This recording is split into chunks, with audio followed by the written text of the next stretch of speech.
Hey you guys, so in the last video I talked about an angelic visitation in 1995 that it would be about 15 years later before I could really receive it. And I was saying how I really bent the, because the angel was showing me, your spirit and your flesh, the ethereal and the material layers of your being are equally my image.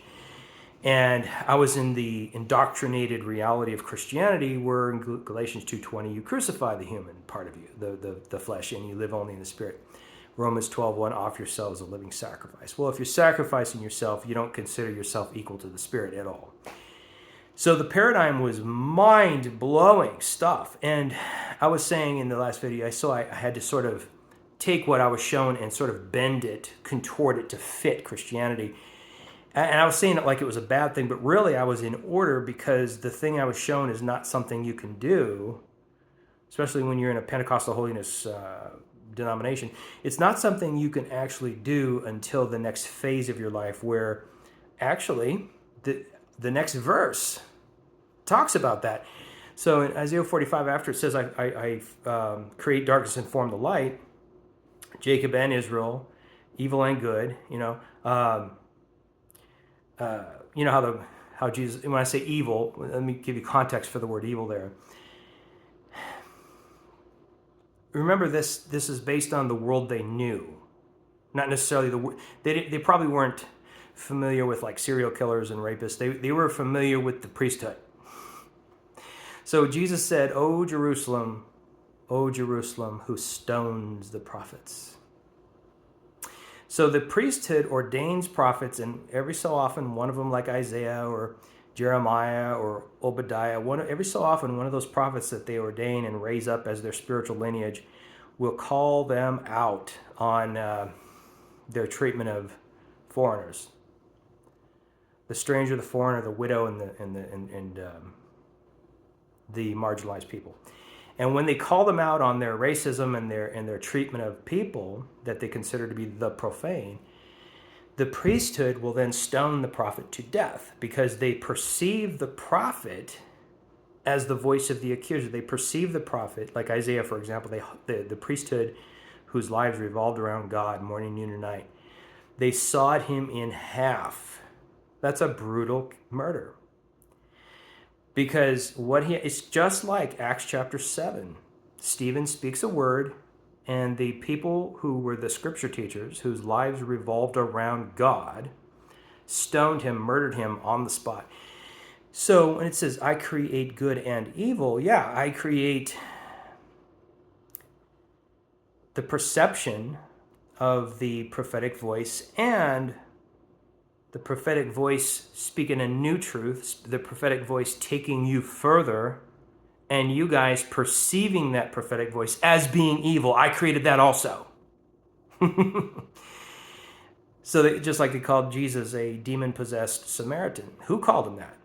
The scripture teachers, the priesthood, the Pharisee sect. So the people that gave us the book of Genesis are the ones who, discipled others, and they became the Pharisee sect, and they had Jesus killed. Stephen, James the Lesser, had all these people killed because it's the pattern. It's the pattern.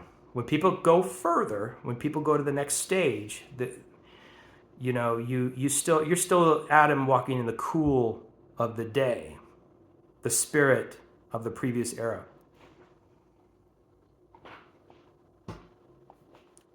So I was, in Eve, the Eve part of you shows you something new that would be forbidden to the spirit, which stayed in that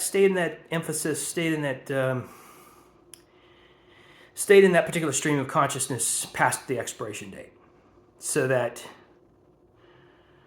it's perceived as evil. The new thing, like Carlton Pearson was perceived as evil when he said, there is no hell,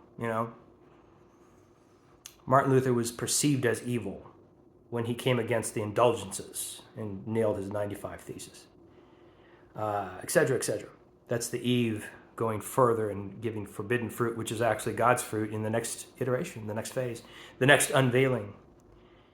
So what I was shown in 1995, and I'm a disciple of the Pentecostal holiness denomination, was something that I could not receive as is. I had to wait until the next phase of my life where after it says, I form the light and create darkness, then it says, again, darkness and evil perceived by the world that you dwell in, perceived by the person you are at the time, which you may perceive it different. Kind of like in the book of Revelation. In my take of the book of Revelation, John sees this corporate group of people, a collective consciousness which sits over many waters. He says, oh, there's the harlot.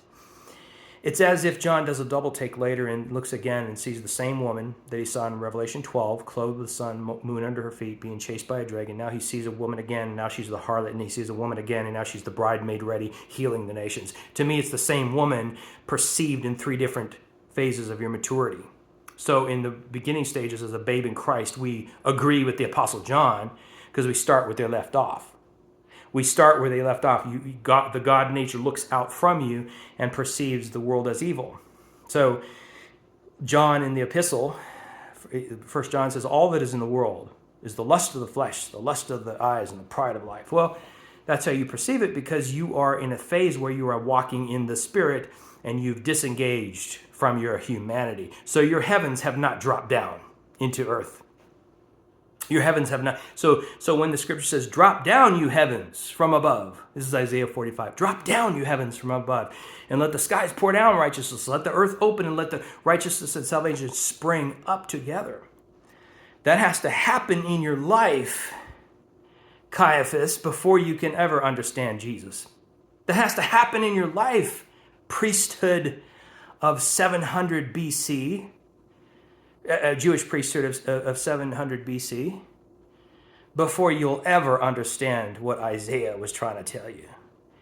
And that had to happen in my life in 2010, before I could ever understand what the seraphim angel was showing me and telling me in 1995.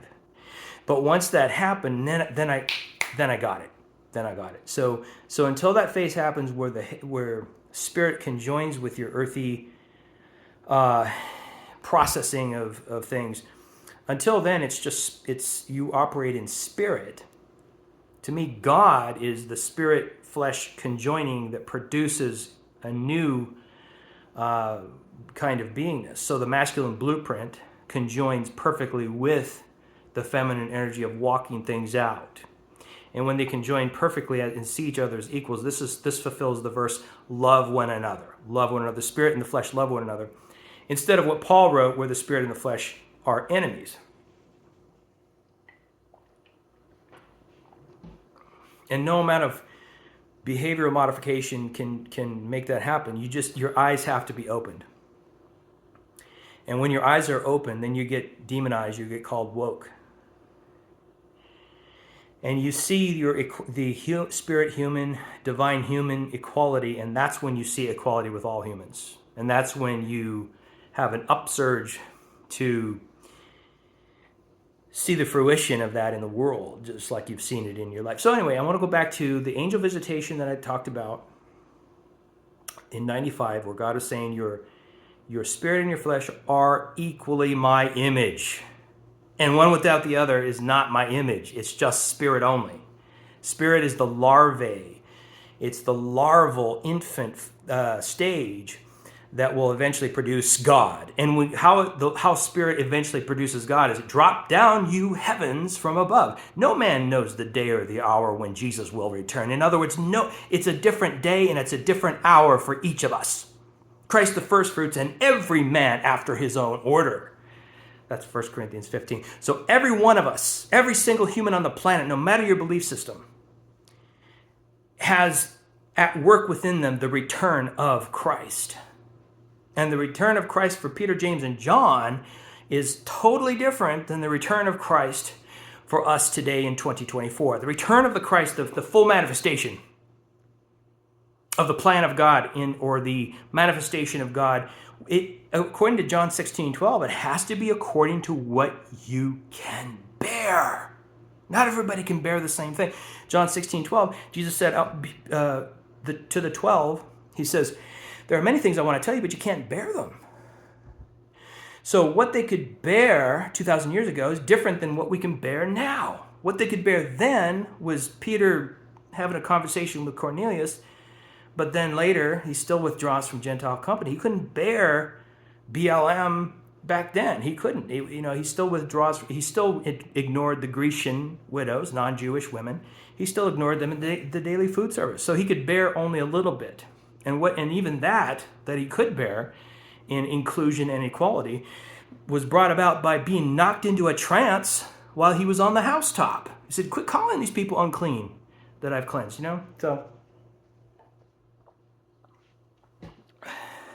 So what they could bear back then, as the Christ manifested through them, to fulfill Jesus' words in Matthew 10, where he said, guys, he's talking to the 12. He says, you won't have preached in all the cities of Israel until you've seen the Son of Man. You are man.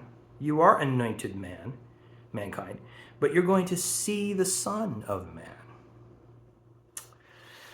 What you are now is going to, over the next 20, 30 years, give birth to a new version of you. Right now, you guys are mankind. And in a year or two from now, I'm paraphrasing what Jesus might be thinking. In a year or two from now, O mankind, the 12 plus Paul's going to publicly rebuke Peter, and he'll never go to Antioch again. And Peter and Paul will, they won't see eye to eye on much. James will publicly rebuke Paul in Acts 21:21. They're not going to see eye to eye too much, because to see eye to eye on some of this stuff, you have to give birth to the Son of Man, the tomorrow man, the person you become in your tomorrow self, can see things that you in your most anointed state today can't see, can't bear understanding. John 16:12. I want to tell you some things, but you can't bear it right now. But according to some church historians, 30 years later, Peter and Paul made friends, took down their differences. Peter would write, our beloved brother Paul, you guys wrestle with what he teaches. But his stuff is deep. That's in the epistle. So church historians say they made friends and preached together in Rome just before they were executed. So we grow up, and that was their manifestation, which was taking them from the law of Moses into walking in the Spirit, or from sinner identification to spirit identification. We're identified as sinners under the law of Moses. We need an animal sacrifice to atone. And in this new Jesus movement, we can bear this. We can bear this much, which is we'll start identifying as love, joy, peace, goodness, righteousness. We'll start identifying as spirit, so that we can give birth to spirit in our nature. We will inherit the nature of the Christ, so that we can live above our humanity. That's what they could bear. That's what their version of drop down, you heavens from above. That's what it entailed for them. What it entails for us is something far greater. They already did all that. They already walked in the Spirit and negated the flesh. They already did all that. Now, our job is to take it to the next world. They went from Moses to grace. That's a change of worlds. Matthew 24, he said, in your generation. He was looking at Peter, James, and John. He said, in your generation, this will happen. And he talked about the end of days. The end times of that version of mankind. The end of times for that collective consciousness of mankind. It did end in that generation. And a new version of mankind began all over the world. By 200 AD, all animal sacrifice, for the most part, virtually all animal sacrifice in polytheism, monotheism, everywhere, ended, and spirit identification through Buddhism, Hinduism, Christianity, etc. All the religions started to teach samadhi, the Buddhist concept of a higher consciousness, a higher state of awareness, whether it be through whatever religion. Okay, so now that we've developed a higher state of consciousness, now drop down. Now higher state of consciousness. Drop down and understand your humanity, your wife. Understand the emotional processing centers for the first time in 2,000 years, because the spirituality groups only understood spirit, air, the element of air. But through the element of the fire, we burn out just the indoctrinated spirit identification so that we can identify as heaven and earth. So we can be like King David, who said, the whole heaven and the whole earth are full of the glory of God. Instead of what we had in spirit identification, which was what John in the epistle, the first John in the epistle, said, all that is in the world is the lust of the flesh, the lust of the eyes, and the pride of life. Of course he thought that. Of course he believed that, because he was in a process of changing from the law of Moses to spirit identification. When you're in the thick of spirit identification, you only identify as the element of air. You only identify as the highest chakra, the crown chakra. When you only identify, you unidentify with the sacral chakra. You unidentify with the flesh. And so then, because you stop understanding the human aspect of your being, you then stop understanding the human aspect of this world. And then you think the world is evil, it's run by Satan. It's, you start thinking that, and hence the scriptures that allude to that stuff. And their world burned away. The heavens of Moses burned away, per the epistle of Peter. The heavens being burned away with a great noise, the elements of the earth being burned up. That all happened.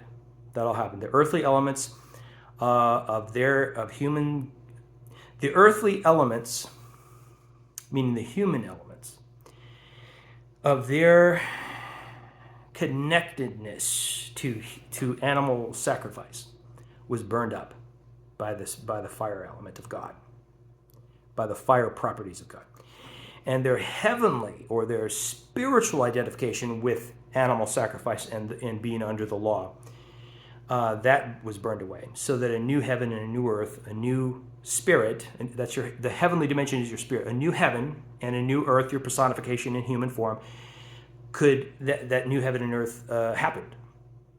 And now the heavens of grace, which is the supernatural ability to just live in the spirit and deny your flesh, that heaven-earth fusion is going away, so that a new one can come where the heavenly drop down into the earth is going to mean inclusion, BLM, Obama culture, the exposing of what toxic masculinity looks like, the exposing of what colonialism is still doing in various parts of the world.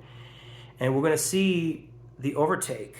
We're going to see the power of colonialism start to fade and be destroyed. And we're going to start to see the bullies who were once in charge be imprisoned or just lack power. You're going to see it for what it really has always been. Okay, and you won't admire the bullies anymore. We're not in junior high anymore as a collective whole of mankind, where we thought the bullies were the rulers. And we're going to start to grow up out of that, and we're going to start to see each other as equals in all gender and orientation and ethnics and religious spectrums. And it takes maturing to do that. So drop down, you heavens from above, and let the skies pour down righteousness. Let earth open and let the righteousness and salvation spring up together. Means something different now than it did when Isaiah wrote that in 700 BC. But I'll tell you this, though. Isaiah was in sync with some of what we're doing today, because the priesthood of Israel ordained him as a prophet. But he was wealthy. He was rubbing elbows with dignitaries of other nations. He starts seeing the treasure of spirit in non-Jewish people. He starts seeing he was lied to, because he was raised to believe they are all the profane, the enemies of God. And he starts calling the priesthood out for their treatment of others. And he compares them. Compares the anointed. They are anointed, but they're anointed the way that the company of prophets during the days of King Saul were anointed. They were that company of prophets was so anointed that King Saul, per Samuel's instructions, King Saul gets within 10 feet of them, and he's changed into another man. And he starts prophesying. Well, you think, well, if they're so anointed, aren't they? Don't their actions and attitude follow suit? No. The Spirit comes to enhance the natural. So if you're full of nationalism, whether it be Jewish nationalism or white nationalism, if you're full of nationalism, the Spirit will enhance that until the day you finally deal with it. And if you don't deal with it, then someone like Isaiah is going to rise up like he did in Isaiah chapter 1, and he's going to call the priesthood out for it. Ezekiel said that the actual sin of Sodom and Gomorrah was their treatment of foreigners, their mistreatment of foreigners. That's why they thought the 3 men that visited Lot were foreigners.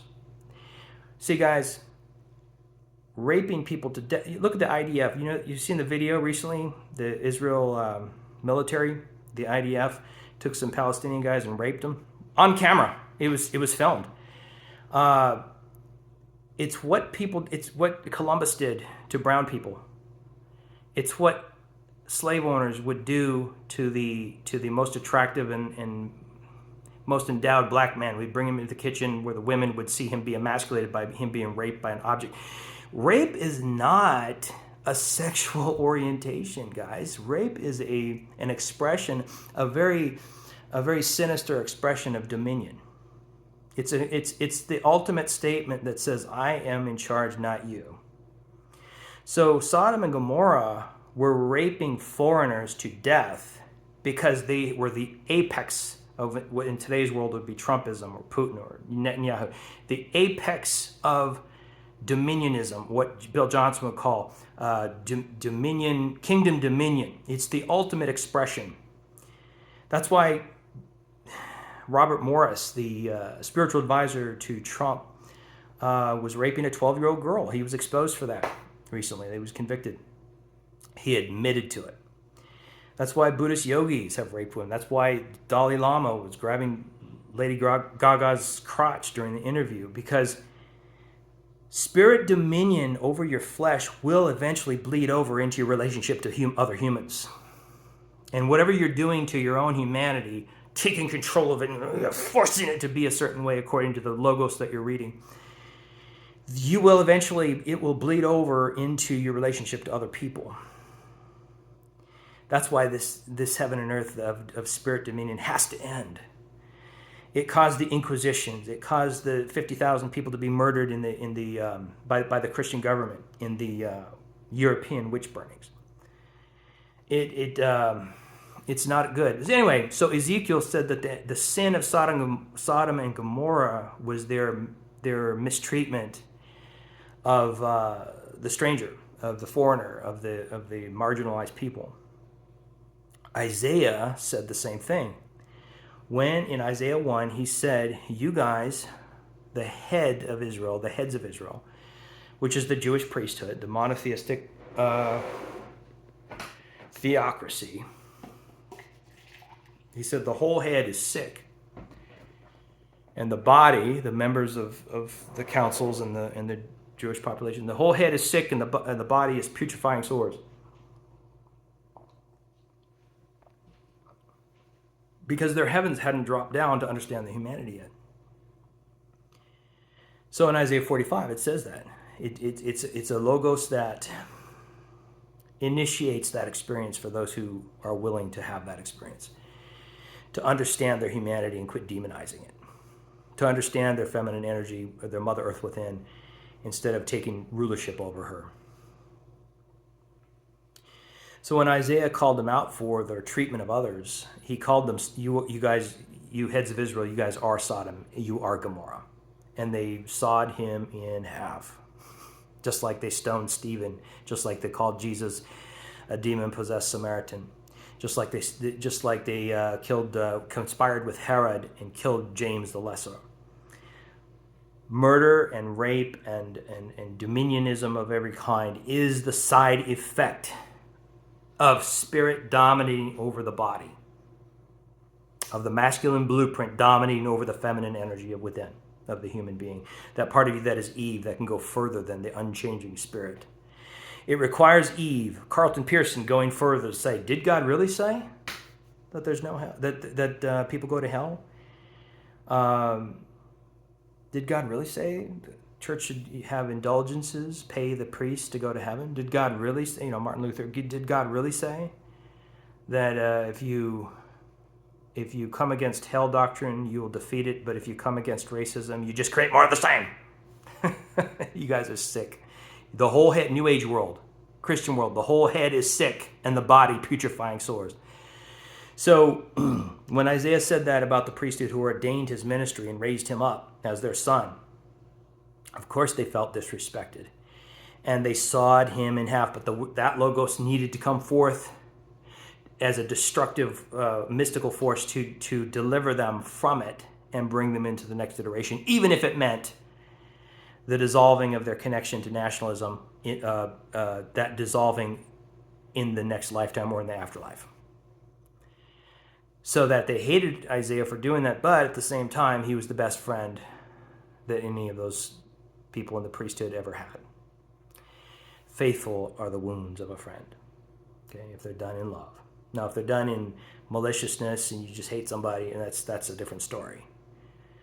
We can act real spiritual, but if it's done in love and somebody really is asking and you tell them what you've always noticed but never held against them, never judged them for it, but you say, hey, yeah, I've always noticed there's a layer of whatever, then that's to help that person. And then you get stoned to death. In today's world, it wouldn't be stoned like physically, but you get stoned verbally, kind of excommunicated from the group, because that's the fruit of dominionism. And I think Abraham, if he was a real person, I think he'd be rolling over in his grave right now to find out, if he found out that the writings about his experience concerning Sodom and Gomorrah and his friend Lot were being used as an anti-gay propaganda. I think he would be like, what? But again, so that's why Lot offered the rape gang his daughter, because the less evolved people groups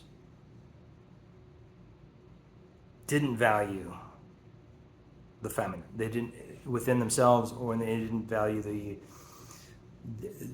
women. And he offered them his daughter because he knew it wasn't about sex with men. It was about something else. So anyway, let's move on from that. So the initiation in mankind of spirit and flesh equality is gonna annihilate the Buddhist idea of samadhi, tathagata, altered state, higher states of consciousness to be inhabited for the rest of your life. That idea sounded good. It had its purpose, it had its reason, but the side effects are bleeding out. The side effects are found to be more destructive than good, as we see in all of these chat rooms on Facebook called religious trauma. The religious trauma syndrome is more rampant than even PTSD, because we are evolving. And when we evolve and we outgrow the old clothing,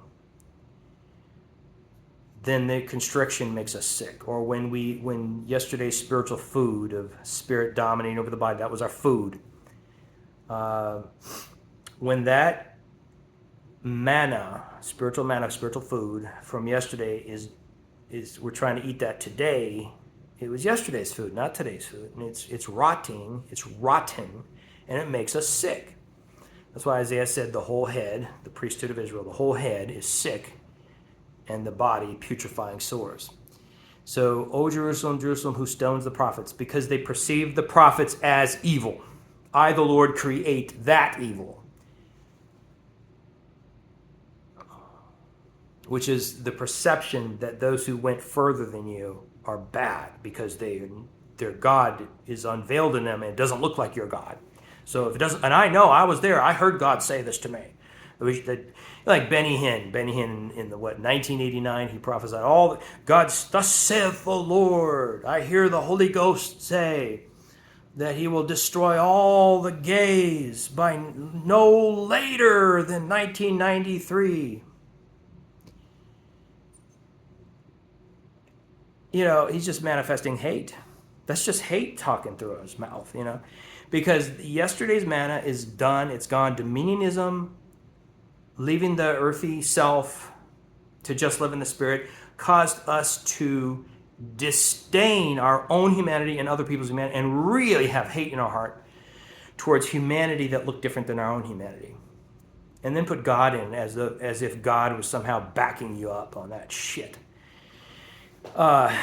So what did Jimmy Swaggart say? I remember I was a kid. Now I was watching TV. Jimmy Swaggart was on TV preaching. He said, "I'll kill a gay guy. I'll kill a gay dude," and went and go tell God I did it. In other words, I'll tell God I did it, meaning God will say, "Good job for murdering the gay guy." I mean, these were the anointed ones of the American Christian priesthood, and they're just as foul as what Isaiah noticed in the priesthood who ordained his ministry. William Branham was ordained. William Branham, the greatest prophet of Christ in the 1950s, many miracles, signs, and wonders through him. And he was ordained by Roy Davis, who was the head of the Ku Klux Klan. And William Branham preached serpent seed doctrine, that Eve had sex with the devil and brought forth Cain. And of course, he put a special twist, the Klan put a special twist on serpent seed doctrine, that when Eve had sex with the devil, that she was white and he was black, that the devil was a black guy, and Cain was therefore. I mean, truly, Isaiah prophesied correctly. The whole head, the governing body of the apostles and prophets, is sick. And this sickness is unto death. Trumpism is a sickness unto death. You are passing away with a loud noise. Those heavens pass away with a loud noise. The archangel is descending with a shout, with the trumpet of the real God, not your dysfunctional white nationalist Confederate flag-bearing Jesus. That has nothing to do with even the Jesus of the Gospels. And even the Jesus of the Gospels is yesterday's manna. I thank God it's passing away. I thank God that I was born when I was. That I get to be a witness to the passing away of your demon that you call Yeshua. It is a demon spirit that you created from the sinister, hierarchical nature of your heart.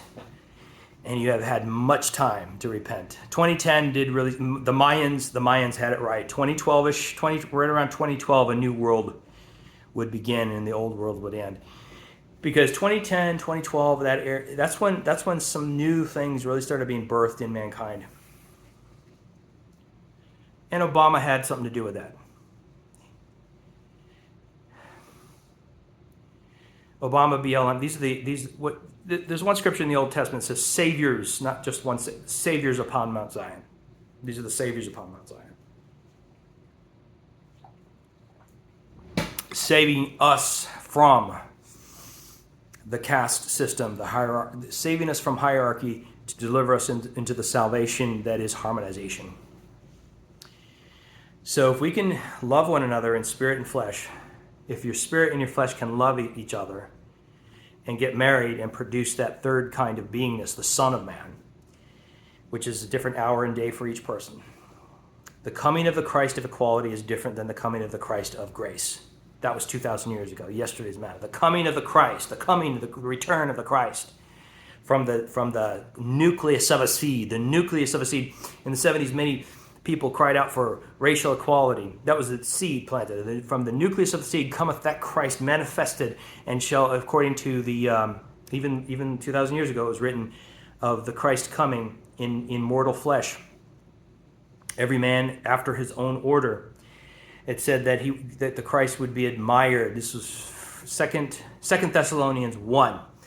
that the Christ, when he returns, will in flaming fire take vengeance on everything that is not of God, and then the Christ will be admired in, this is in King James anyway, I think the NIV waters it down, but in the KJV, I love how it words, that the Christ would be admired in those who believe. The Christ would be, so the Christ of equality is being admired in Kamala Harris, admired in people who like the John Wick, the various activists of the hour that have come, whether they believe in a God or not. A lot of these people had to leave Christianity because they saw the corruption. They saw what Isaiah saw. They saw the whole head was sick and the body putrefying sores. So they left it, and they didn't have like a spiritual depth of revelation for something else to call God, like I did, because I heard God's voice when I was 5 years old, and I saw in the Spirit my whole life. And yes, I got sucked into Christianity because it was the plan. That was the plan. But I got brought into Christianity so I could see clearly when I came out of it what needs to change, what needs to happen next. But yeah, I went back to the God I knew before Christianity. The fullness of joy, not just in your spirit, but the happiness of your humanity is what I inherited. And there are angels that minister accordingly, and there are angels that minister according to the old order. So whatever your heart is most gravitating towards, whatever your heart wants in its truest longings, those are the angels you will invoke to minister to you as you are the heir of that world. If you are the heir of the old world, see, Caiaphas was the heir of the old world that Jesus knew as the old world. So there were angels that would come and minister to Caiaphas. There's no condemnation. Those angels would minister to him and tell him, you've got to block these words of Jesus out so that they don't defile you. And you listen to what you know from God. And whereas Peter, he had a different type of angel, he had a different order of angels ministering to him. Like the angel that woke him up in the jail cell. Now, go to Rhoda. Remember in the book of Acts, go to Rhoda and tell her this message. Those angels that ministered to Peter in the jail were a different order of beings than the angels that ministered to Saul of Tarsus, Gamaliel, Anna the prophetess, Simeon, John the Baptist, people that were of the old order of things. So whatever your heart, if your heart is longing for nationalism, then the angels that minister to you will show you things that will make you hate the Chinese, hate black people, hate equality, hate everything. You just hate everything. And those angels will enforce that because they're the angels that are encouraging more and more Trumpism. They're the angels of the old order who are holding on for dear life for the hierarchical nature of all this stuff. Who hate gay people, who hate trans people. But if your heart has fallen in love with people enough, if your ministry was about sonship dominion of the Pentecostal spirit, then you're never going to get this. But if at some point in your ministry years, evangelizing, prophesying, teaching, if at some point you fell so in love with the people and your 100% of your flow and your motivation was love for these people, you started sowing love and you reaped it within yourself so that you could love yourself. And that's when your heavens dropped down and you saw the equality of your humanity with your spirit. And once you do that, that's in. You're locked into the world to come. You're locked. You see it and you can't unsee it. You can't go back. And so you became a voice of the coming world of equality, inclusion, celebration, diversity, equity, inclusion. And you don't care how much you're mocked as a devil worshiper, sacrificing babies to Satan, as the religious right would try to say of you, as the group known as the Galactic Federation of Light would say of you, that you are sacrificing babies to the devil. Because they're all about hierarchy, because their star seeds are all about hierarchy and Trumpism. And they think anybody who teaches love and equality for all is the demonic people, lizard people, Anunnaki, etc.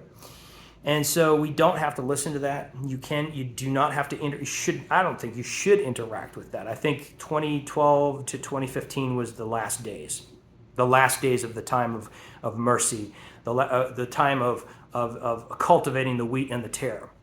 Because the wheat were the people whose motivation for their ministry, the motivation for their teachings was love for people. And they crystallized as love and equality, and the others whose motivation for ministry was sonship dominion crystallized as dominionism. The Bill Johnsons crystallized. Crystallized meaning, it says in the book of Revelation, he that is filthy, let him be filthy still. I mean, there's no more chance. You're going to have to work that out in the next lifetime, the next incarnation, or in the afterworld. He that is righteous be righteous, let him be righteous still, and he that is holy, let him be holy still. So the crystallization point on a corporate level was, 2012 to 2015, 2016, 2017 really was the end. And so I believe the same thing happened during the days of Jesus. During the ministry of Jesus, you either crystallized as Caiaphas or you crystallized as someone like Peter the apostle. You either crystallized fully in the law of Moses or you crystallized fully in grace and identifying as spirit, one or the other. Jesus said you couldn't be neutral, you had to choose one or the other. He that confesses me before men, my Father will confess him before heaven. He that denies me before men, my Father will deny him. See? And the way you confessed Christ before men at that time wasn't saying, I believe in Jesus. The way you did it was by living a life where you obviously do not trust in the law of Moses, but you trust in your identity in Christ. When you lived publicly, not going to the Jewish feasts anymore, but you lived a public life where you made it clear that your trust is in the grace that empowered you to live in the Spirit and fulfill everything in spirit that the law of Moses was telling you to do in physical. That's how you confessed Christ before men. And the origin point, the heavenly origin point, would then confess you before men, meaning empower you, Peter, James, John, Mary, Magdalene, Thomas, Andrew, empower you to work miracles, signs, and wonders to confirm your word with these signs. That's the Father confessed Peter before mankind. And even the Jewish people said, we take note of him that he has walked with Jesus and that he doesn't, the King James says, he does not know letters. He's not educated. And so they were interested. They were like, wow, that's tripping us up. Because the Father was confessing him before men. Because he confessed eventually. He denied Jesus at first because he didn't want to be crucified with him. He said, I don't know him. But Jesus restored him. He said, when Satan wants to sift you as wheat, meaning your carnal nature of fear, the fear of man wants to sift you. Satan just means the adversary, the part of you that's going to oppose you going forward. See, some of you won't partake of anti-racist activism because Satan wants to sift you as wheat. That part of you that is peer pressured to not speak about that, because if you speak about it, you create more of the same. That part of you that is of the Dispenza crowd that's pulling you back, that's Satan sifting you as wheat in this hour. And so you don't want to confess the Christ of equality and inclusion and celebration before men. But if you overcome that fear and get restored, then there will be an empowerment where you start experiencing obvious, in the eyes of others, there's an obvious undeniable upgrade of your spiritual vitality. That's what happened to me. Once I spoke it without fear, once I spoke the anti-racist activist message without fear, there was a boom. It was like a thrust of a greater anointing than ever. And people started saying, man, I could feel so much God life when Doug speaks. And I'm not saying that to exalt me. I'm saying this is what happens to us people. To all people. This is what happened to Peter. When he stopped denying Jesus and went ahead and said, yeah, even if I got whipped, flogged by the Sanhedrin, I was put in prison by the Sanhedrin, but I'm not going to deny Jesus again. And that's when he could walk by the way in his very shadow would heal people who were sick. Because that's when when his very shadow healed people who were sick. That was the Father confessing him before men. And when I came out against Trumpism and racism, that's when I spoke a word to somebody who hadn't had a date in years. And he got the hottest date of his life that night. And I wouldn't say it if it was like 3 weeks later, because that could be coincidence. But it was that night, and I spoke it. And I mean that because when I spoke against racism, I was empowered to do that. A friend of mine had a brain issue, healed. Their dog healed. A guy had spinal issues, healed. Changes, family situations, major changes that would not have happened otherwise. I spoke, decreed into it. Changes happened. There was an empowerment. And somebody would say to Moses, well, if you're Moses, if you're so anointed, how come God didn't heal your speech impediment? You can't even talk. You have to have Aaron do the talking for you. If you're really spiritual physician, heal thyself. You just change your vibration, Moses, and just heal. You know, you should have just been able to heal your speech. Well, God worked through Moses on a mighty, mighty level of God manifestation, but did not heal his speech impediment.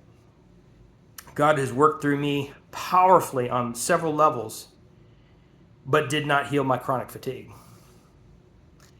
So, you know, it's kind of like the greatest cosmologist of our time, Stephen Hawking.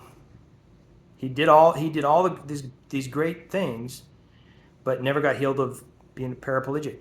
You know, so it's like Rodney Howard Brown, you know, great healing manifestations, healed complete strangers, but his own daughter, his own beloved daughter, he could not lay hands and heal. He flew many faith healers in that he knew, many anointed ones, laid hands on her, and she died. You know, so we can't dictate what it should always look like to be spiritual. Okay, some people are on a road where they come from a past where the timidity and fear of people and being afraid to say anything was their stronghold. To overcome it, they're forthright and have boundaries. And so it says, if you have boundaries, then you can't possibly be walking in ascension. And some people came from arrogance, and they are open to a lot more dialogue than they used to be. Open to listen to people than more than they used to be. So the person who was walked on now has boundaries, and the person who walked on others now is taking down and listening more. So, but in both cases, they overcame their stronghold. And it looks completely different. So you can't say, here's what it looks like universally for all people to be spiritual. Okay? So we can't say what it's going to look like. It's going to look different for everybody where their heavenly realm drops down into their earth realm. Not to conform the earth. That was the Piscean age, where the heavenly conformed the earth to itself because they thought the earthy human energies were bad. Always a victim. You're evil. You think bad thoughts about it. No, that's for people who have those criminal tendencies or made bad choices or are always in a pity party. But I'm not addressing people who are always in a pity party who need the Dispenza teachings to bring them out of it. I'm not even addressing people like that. There's a lot of people like that. Maybe the masses do need that. But I am addressing people who are adept at being a creator of their future, but need that next step to drop down into the earth man to create that spirit-human equality, as I talked about in the last message. So when it was time to really kick that path in for myself in 2010, the year before that, and this brings me, I'm at 48, I think 48 minutes. Yeah, I was going to try to do this all in like 20 minutes, but so when the heavenly started dropping down in my earth to make it equal instead of take dominion over it. Let me say it again. When my heavenly dimension, when my heavenly realm within started to drop down into the earthy sensual human energetic signature within me, this time not to be the Piscean age spirituality to take dominion over the earthy, but this time dropping down into it to make it its equal. That's when I had what in Christianity we call a fall. And I came home. After, I had 10 years prior, I went through the Living Waters program to achieve a zero masturbation lifestyle, as close to possible as a zero sexual fantasy lifestyle. And walked in that victory, walked in that Sabbath rest, total dominion over my earthy man for many years. And my ministry years as a prophet was done in that Sabbath rest. It took 16 years to get to that point. I lived in that full victory over every human energy. When I completely overcame my sexual energies, all the good stuff about me went away. Also, I was so romantic, and then I didn't care about that. I was so into the restaurant business. I had worked at Tony's, which is a world famous restaurant in Houston. And then all of a sudden, I didn't care about it. I didn't care about work, career, romance. I didn't care about anything human anymore when the sexual energies were completely trodden underfoot. Because the Pentecostal holiness idea of God is that it's God's will for you to do that, because that's would be called purity. It's horrible. So I walked in that because that's what the logos of the New Testament, how we interpret it in our group. The Living Waters program, sponsored by the Vineyard denomination, originally was gay conversion therapy, which they found pretty quickly that 70 or 80% of the people that took the intensive 6-month course were actually straight people, heterosexual people. They just wanted to stop masturbating because they believed that it was a sin. And I hadn't looked at porn in 12 years at that point, but I took the Living Waters program to achieve what our ideal of sexual purity would be, especially in the holiness groups. So having achieved it, you can stretch, a rubber band, you can stretch it, but once you let go, the rubber band will go back to its original form.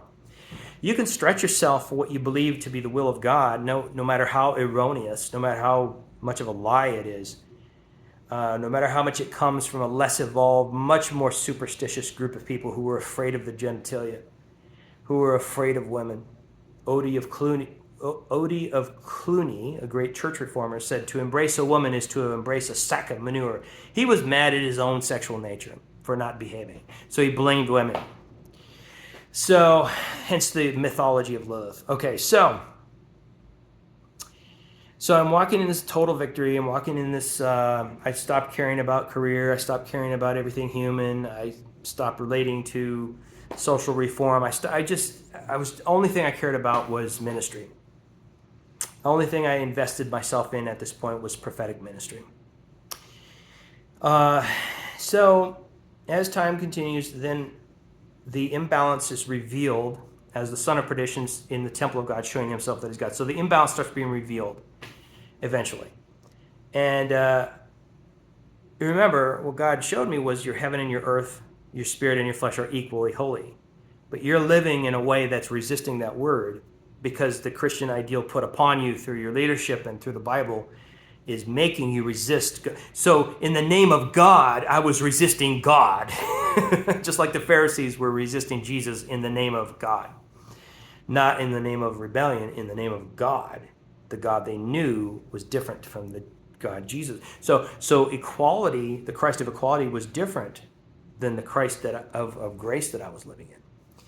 So it came time for the energies that I had trodden underfoot through the Living Waters program to start rising again, and I heard the voice of the human energy, the human energetic signature, deep. It was like it was coming from my belly, but even lower. Like it felt like it was coming from 100 feet below me. But it was me. I knew it was me. I knew it was my voice. It was every human energy that I had put underneath me.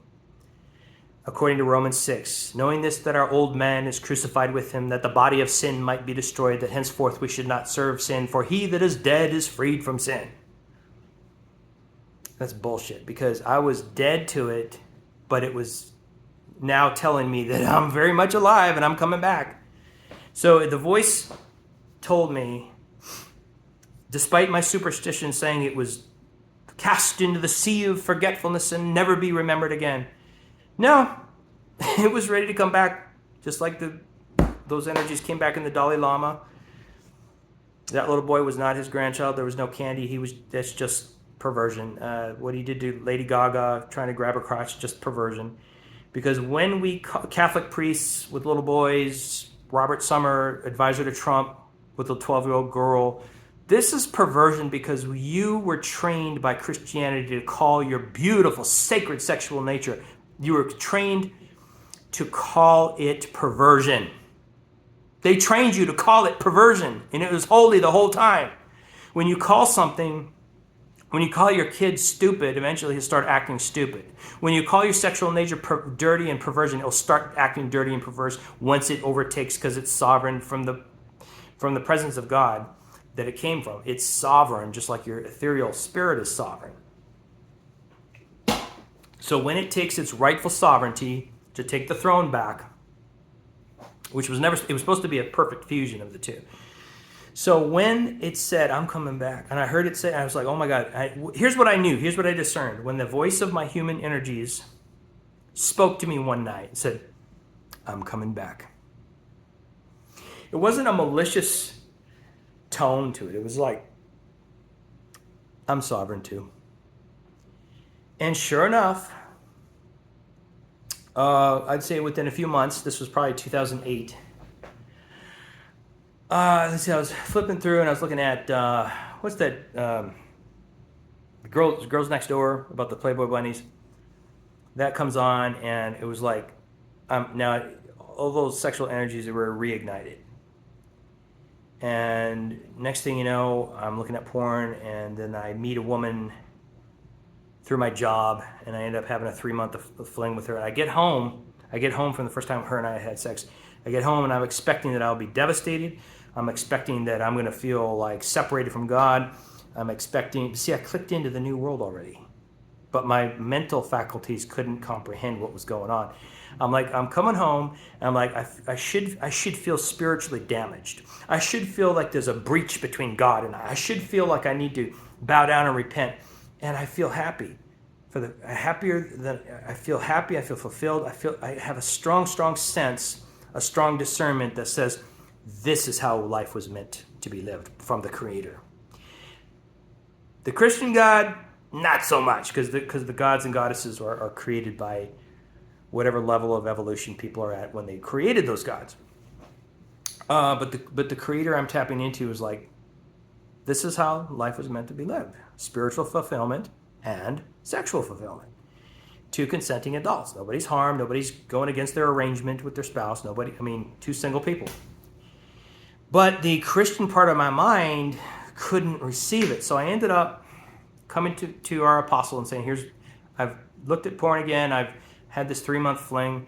Because I couldn't stop that day. I was like, this feels so right that I can't call it wrong. And I don't know why. So the Christian God would say, well, I've given you over to your lusts because you were thinking on it too much. Okay. But I'm more anointed now than ever. So you can throw that out. Even Christian ministers were, the apostle Tim Early. That's the most grounded. That was, he passed away in 2013, but in 2010, he was, 2011, 2012, when he and I were doing a lot of interaction on the Facebook threads that were about the various writings that he and I were doing. He publicly said that, Doug, I sense the fire of God in your words so intensely. So if somebody like that, the most mature, most grounded, settled person could sense God in my words, truly, I was not given over to filth so that I might, or a strong delusion.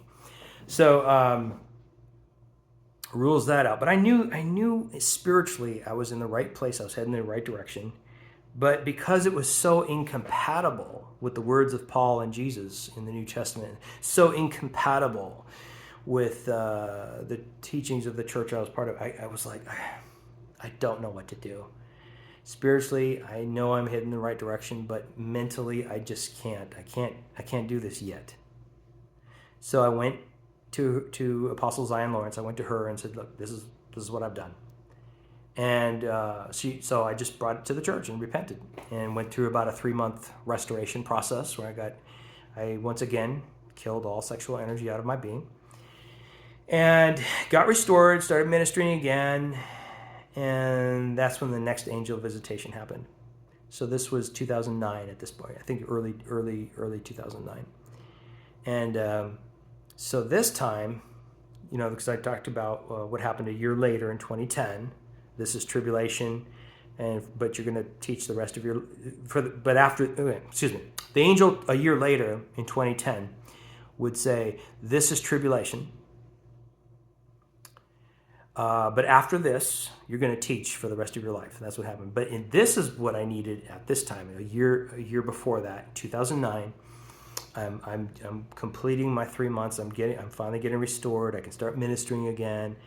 I went through about 8 hours a day. I was praying 8 hours a day to get restored. I was like Jacob, wrestling with the angel all night. I won't let you go till you bless me. I was like a rabid dog tearing at its prey. I was not going to let God go. I was going to get restored spiritually because I had sinned against the Christian God, and I hadn't left yet. I hadn't left the group yet, and the group has its energetic signature that you're tied to and bound to by oath. And it doesn't matter what you feel God is doing. If you're bound to an oath to this group, to the energy and God's spirit of that group, then you're bound to it until you declare and decree by the new illumination that you're leaving, which I would end up doing shortly. But at the time, I didn't have the full revelation yet, so I had to go through the restoration process. And that's when the next angel visitation happened. And so I was sitting in my chair. I had completed several hours of prayer, intercession, spiritual dance, warfare dance. I was listening to a lot of Patricia King and James Gould teaching CDs and praise and worship CDs. And I was sitting there. I was about to stand up. And as I started to stand up, I said, "Oh my God! I'm about to have an angel visitation." I knew it, and I turned around and my face hit the floor. I was in awe of the presence that had just walked through my window. The presence was very simple. Not a lot of interaction. Just the presence was there to do one simple thing. So this angel says, "Stand up." Don't be prostrate before me. Stand up. So I stood up, and this being, who had a very distinct, it was like a spiritual blue sapphire. And this presence said to me, "Your heart's desire is granted," and then vanished. "Your heart's desire is granted," and vanished. And I just assumed that meant, okay, your heart's desire to be restored back into the ministry, things to go the way they were. That's not what this angel meant. This angel meant you're going to be living life the way you really desire to live life, which is based on the original angel visitation. It said the spirit and the flesh are equal.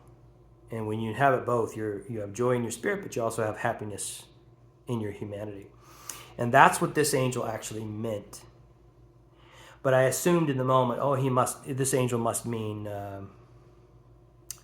getting fully restored or whatever. But as things would go, I don't have time to talk about what would happen, but the way things would go over the next year were such that the cultish behavior of the leadership and my spiritual life were less and less compatible. And then some things were said and done that were like, oh, this is going to be dangerous. This is getting to be kind of Jim Jones level cult stuff here. They're going to retract the word to marry this one girl who was not interested in Jesus or me. And I had waited for 12 years under this prophetic mandate that I had to, if you don't marry this person, you'll never marry anyway, says the Lord. This is all Christian witchcraft crap. It's all oppressive. But, when you're used to hearing accurately as an apostle, you're used to hearing, things accurately, you tend to think that everything that comes to you is God. So this apostle was used to being the one who put the marriages together. And they were about to she was warning me that I was about to be mandated to marry somebody that was this specific woman. And this specific woman, a golden soul, but I cannot I cannot enter a marriage with somebody who I'm not physically or emotionally attracted to at all. There's no way I can do it. And I knew, and I was given the warning that, hey, God is about to do this, likely. We don't know for sure yet, but we're getting the inclination. So I was like, oh my God. And then a prophet in Oregon gave me the word that, Doug, you've got to get out from under that oppressive witchcraft that has been put on you by your leadership to marry this specific person. And they were speaking from what I discerned to be the same level of power and authority as the apostle over me. So here was my clue. Here's my sign. And I said, okay, I'm being led now to get out of here. So I left. Oh, I could do a 3-hour segment easily on what events transpired between me and Zion Lawrence, the leader, between me and God, and between me and Dennis Livesey. God said to me one night, it's Saturday night, Spirit of God said to me, tomorrow during church service, I am going to speak your release from this church, and I'm going to speak it through the mouth of Dennis Livesey. So as we were about to commence leaving, I was reminded, I said, Dennis, God put a word in your heart for me. So we get in the circle, and he didn't have to pray or speak in tongues or anything. As soon as our hands touched, out of his mouth comes the voice of Spirit saying, it's me that's speaking to you. Do it my way. I have spoken to you. And you are to be obedient to what I have told you. And then out of his mouth comes, it's me, Doug. It's me. I'm the one that spoke to you. Oh my God. So yeah, he just confirmed that.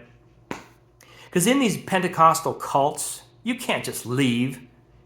It's hardwired into your brain. You can never leave. Because if you leave, you go to hell.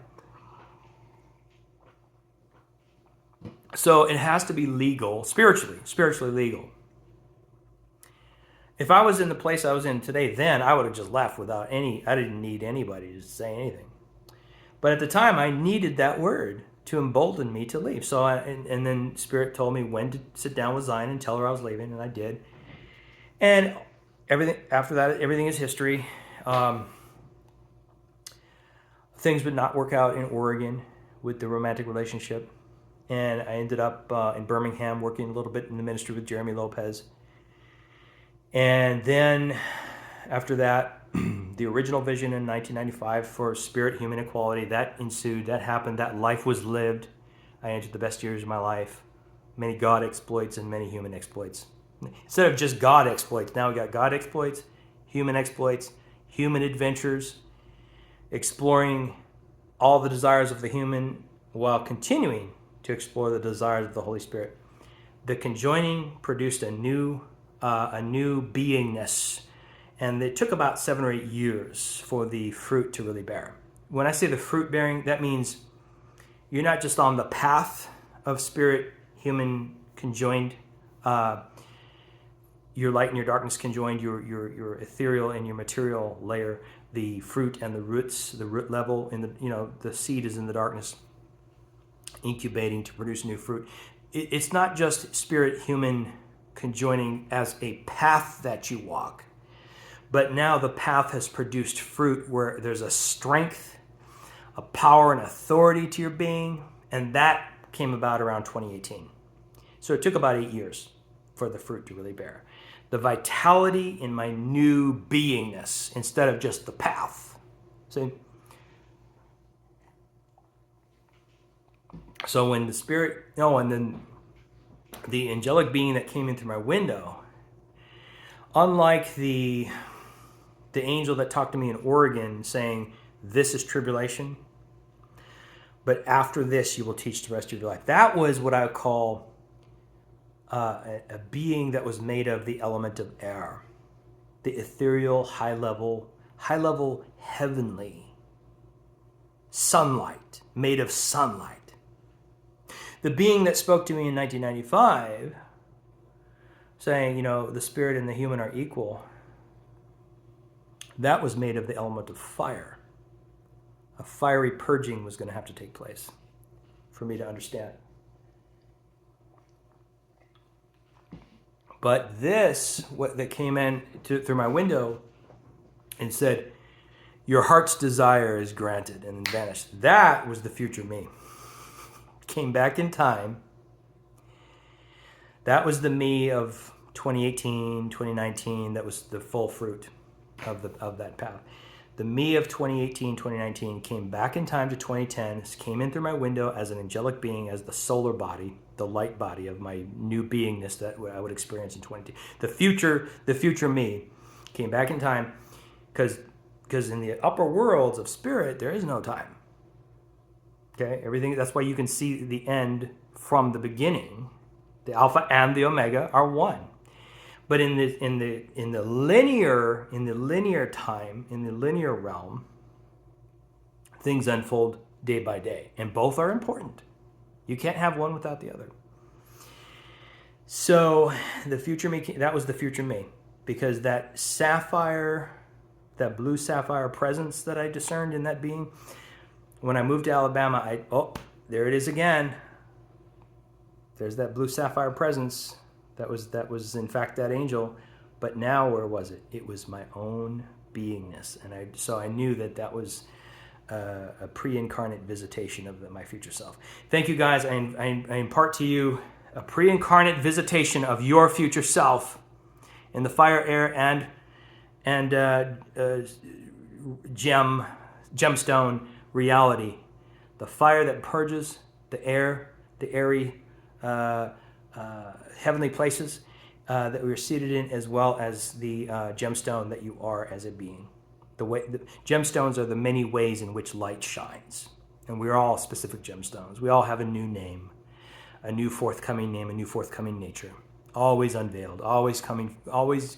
Jesus is saying, I come quickly, because there's always a new level of the Christ nature to be unveiled in us. Don't be satisfied with yesterday. Don't be satisfied with nationalism when you've got harmonization available to you at the core of your being. Don't be afraid of people. Speak it, confess it before men, and the origin point of equality, of the Christ of equality, will confess you before men by empowering your words. And it's going to look different for each person. Some were supposed to be martyrs. All right? And some were supposed to be empowered to live a full life like John. Some were supposed to be martyrs, like Peter and Paul, and James, and Stephen. Okay? So it's going to look different for everybody.